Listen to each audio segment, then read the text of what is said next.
Okay, so we're out bat tag tracking today. We have some tiny little tags that we're going to track with our radio tracking system on the drone. What we want to do is find out how far away we can pick up these tags in the particular context that a bat occurs. So microbats, smaller than the size of your hand, often will occur under tree bark, up in hollows or in caves, and can be particularly challenging to track. So I'm going to pop this tag up, just tuck it into the bark here as high as I can reach. We'll just slide it in there, and that way we get a real true sense of the tag in its context of where a bat might roost. Obviously bats also roost at the tops of trees in hollows, so we can try that, but right now we're going to try with one resting underneath the bark.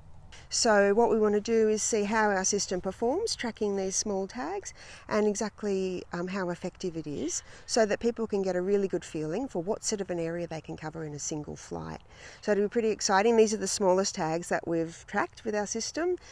We have done some preliminary trials and we know that we can pick them up quite easily. So it's just a matter of figuring out what sort of an area we can cover every time we go up in the air. So when you launch the drone, you just need to simply rotate the drone and fill in the little circle on the bottom left-hand corner of the user interface.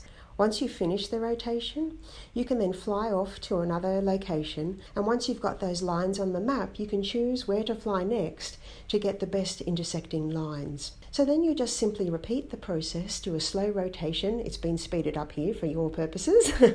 and then you just fly around your side to get the coordinates that you need for your animals. So we're super excited we've been able to pick up those bat tags really easily, get some good locations on them. It means you can save immense amounts of time and effort for people who really need to better understand bat roosting sites and bat locations, whether it be on a tree trunk, in a hollow or in a cave.